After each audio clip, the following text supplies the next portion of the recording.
I make everybody set goals every year. Okay, and I use them, at the end of the year for like a year-end evaluation. Okay, I believe that goals are very, very important. Okay, there are studies that show over 75% of people who actually write their goals down on paper reach them. Okay, but it's not just about setting goals, guys.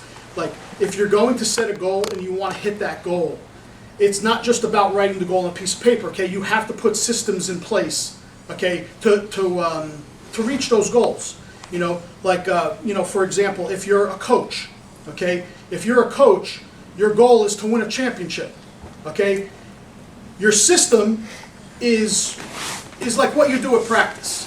The same thing like if like Joe just wrote a book. Like if you're a writer, your goal is to write a book. Okay, your system is your writing schedule. Okay, so like for guys, especially people whose goals are like weight related. Okay, you have to put systems in place. Like I want to lose 20 pounds. Well, what are you doing to lose those 20 pounds? Okay, are you exercising more? Or did you change your diet? Did you cut out carbs or sugars? What are you doing? What system did you put in place to help you reach that goal? Saying it and doing it are two different things. And sometimes, guys, you just need to put your systems in place. Okay. The goal, reaching your goals is a great thing, okay? But, and I always tell people set their goals high. Set their goals high so when you reach them, it really, really means something, okay? But you also, when you do reach that goal, guys, you got to take like a second and like enjoy the fruits of your labor. You just can't be a person who's so goal-related that I want to reach this goal. Like, for instance, I just promoted Brian to brown belt. That was probably a goal of his, okay? But now his goal just can't be right now like, all right, I want to be black belt. He's got to put systems in place. First of all, enjoy your brown belt. I'm sure guys here are gonna like want to roll with you, okay, to make you enjoy that brown belt. But enjoy it. Take a moment. Look back on all the hardships you have and all the blood, sweat, and determination. That you gave in trying to reach that goal, and then you set your new goals. Okay. I also want to talk about like ego and fears, and we have something every Saturday called Blitz. For the white belts who don't know, it's basically, God bless you, it's basically like I don't want to say our competition team class, but like you get tested. Okay, we train 45 minutes, like solid, like almost like competition type rolling, and it's rough. And a lot of the guys, like I watch guys every week get smashed week after week. But I see before my eyes every week the guys that are coming every week getting better and better. Like like I could off the top of my head, like like Rob and Andrew K, little Andrew and Lee before like he had to go on business.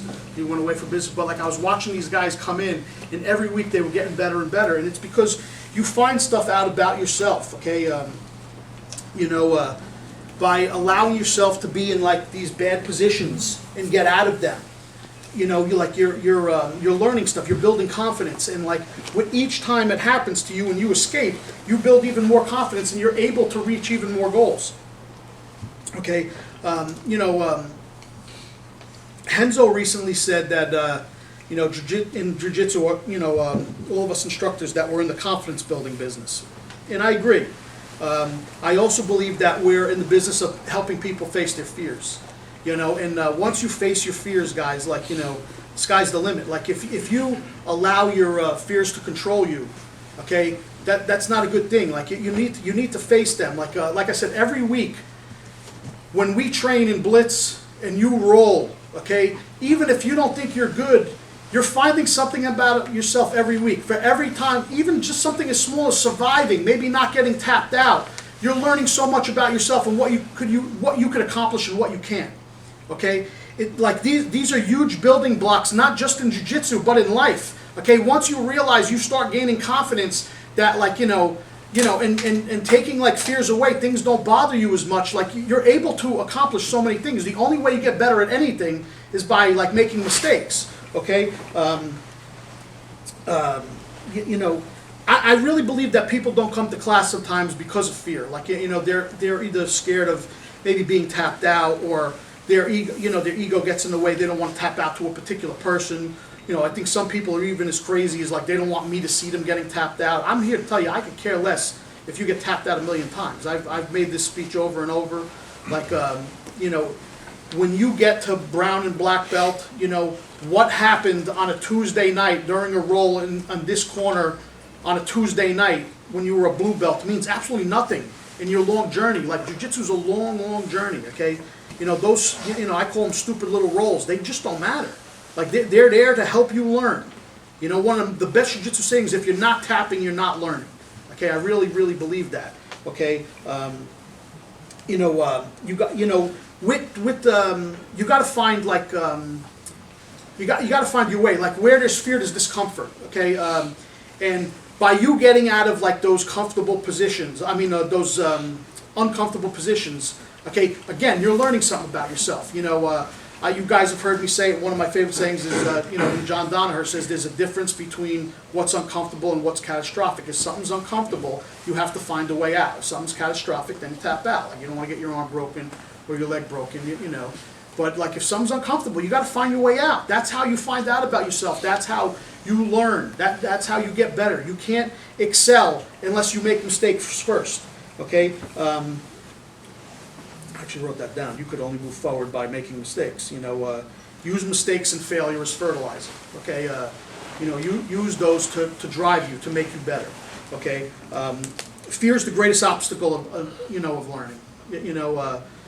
You have to be able to face your fears. Okay, and that's what, going back to like what I was talking about before. Like, everybody in the room is here to help you. That's why it's important to have teammates and family around you. People that you can go to, like, when you're scared or you're trying to, like, face these fears. There's people here to help you, okay? I actually wrote down a thing that, I am not, just for the people here who know, I am not a Mike Tyson fan, okay? But I was a huge fan of Mike Tyson's trainer, okay, the Customato who died. And, like, if you ever read anything about him or did any research on him, that guy, just like any martial artist, has, like, nuggets of life lessons that could be learned from people. Okay, and and he had a great thing about fear. He says, fear is the greatest obstacle to learning, but it could be your best friend. If you learn to control it, it will work for you. If not, the negativity will feed your ego and it will destroy you. That really reminded me. I remember, again, getting back to what I was saying before about, like, there's so much information. When I was coming up, we had, like, everybody watched Choke. If you guys have never seen it, there's a documentary about Rickson Gracie called Choke, okay? And we didn't have a lot of stuff to watch, so what we did is we just watched Choke again, so I could probably recite the movie, but in one of the very opening scenes, okay, it's one of my favorite scenes in in any, like, documentary, and it really taught me a lot, like, when I was coming up, because I would watch it over and over, and I would stare at him like he was Yoda, but I've gotten so many different meanings in it, and as I moved up, it meant more to me, like, it meant something different at almost every belt, but, like, I think it's like the second or third scene of the documentary, like, Rickson Gracie, who is, like, for the guys that are just starting, is universally known as, like, the greatest living jiu-jitsu practitioner. He talks about fear. And he says that, like, what the hell is it? Intelligence and fear are very closely related. Okay, and I remember him saying, he goes, when I see somebody say, I'm not scared of anything, and I remember him saying, he goes, to me, that guy, he's stupid. Like, I'm scared of everything. And I remember the first time I ever heard that, it was such an eye opener for me.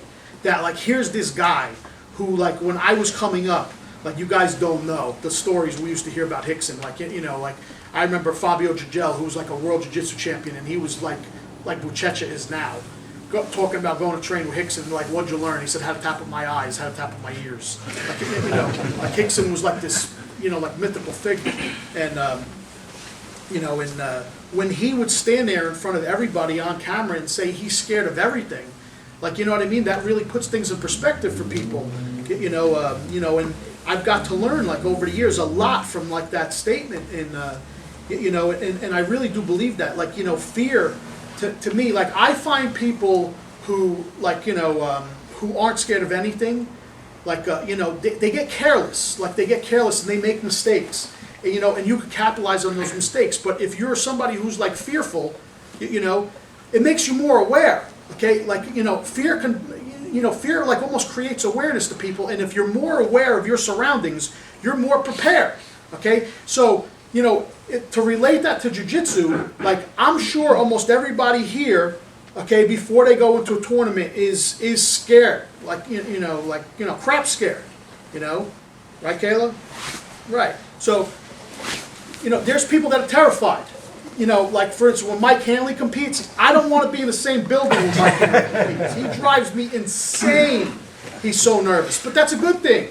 That's a good thing because it makes you think of every situation. It helps you focus. It helps you, like, kind of like, try to, see, like, what's going to happen.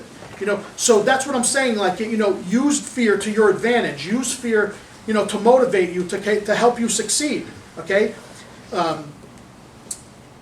It can make you more aware, but,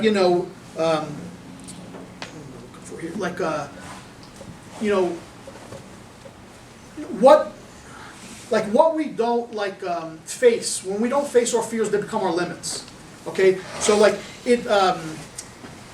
you want to face these fears and go, take them head on, okay? Because if you don't, and you just, like, avoid them, they grow bigger and bigger and bigger and bigger and bigger, and then in your head they become, like, almost like you can't, like, they become, like, insurmountable. Is that the right word? Yes. That's right. Yeah. Right. You want to be able to conquer these fears. So don't push them off to the side or push them, like, behind you where they grow and grow and grow. Okay? You want to face these things head on and kill them. Kill them right away and then move on to another one. And again, I want everybody here to help everybody else, like, kill these fears. Okay? I wrote down a couple of, like, sayings about fear. One of my favorites is Napoleon, okay, because he's short and Italian like me. Okay? He who fears being conquered is sure of defeat. That's one of my favorites. And another one is, fears are not there to scare you; they're there to let you know that something is worth it. And that's another one of my favorites. But again, I learned so much, and I didn't learn this in the jiu-jitsu room. I learned this by watching. I used to, when I was coming up, anything that was Hickson related or Grandmaster Ilio related, I would watch interviews with these guys over and over and over. And it's weird, like, if you don't watch some of them for a long time, like, as you start to ascend in your journey, you start seeing, like, their meaning. Like, what I could make a speech to you at white belt and make the same speech to you at purple belt, and they mean two completely different things. So, again, definitely seek out knowledge, okay? Read books about jiu-jitsu. Like, if you don't know what to read, ask me, okay? Ask Mo, like, ask the guys who've been around a long time, like, hey, ask them what helped them coming up. What could I do to succeed? Like, I want to be where you are. How did you get there? Can you help me? And that's what goes back to what I was talking about before. It's very important for, like, the upper belts to help, like, the lower belts, get up there, okay? You got to work, guys. Like, I'm not going to make the same speech I made last year. Last year, the thing that really hit home with a lot of people when I spoke to them afterwards was like, I can't guarantee that hard work is going to make you successful, but what I can guarantee, if you don't work hard, you're not going to be successful. You got to put the work in. Nothing good, nothing good comes from, like, just being lazy. If there's one trait about people that I just have no patience for, it's laziness. You've got to put the work in. And, I love to tell the story about, a business seminar I was at, and I just told this story to somebody who quit, and, and I couldn't get through to him.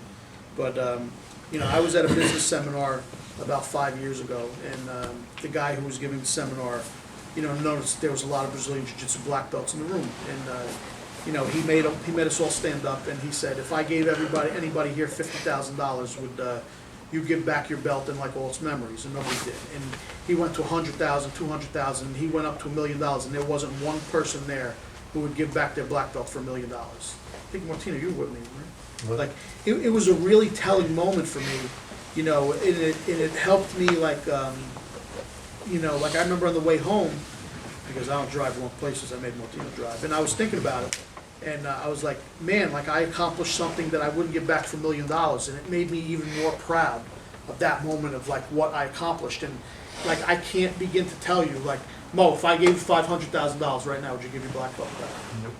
Like it's something that nobody can ever take away from you. It's like it's years of your hard work. You know, you don't get that in CrossFit, guys. Okay? You know, you can't take that back. You know, when you get to the top of this, it opens up in a whole new way, and like, you know, you realize there comes a point in probably like the first year of your black belt that you realize like, holy shit, I don't know anything. Like, you know what I mean? Like, you know, you realize that this is so much deeper than you thought it was, and I can't wait for like a lot of you guys to get there. You know, but what we're offering here is something that like you wouldn't give back for $1 million.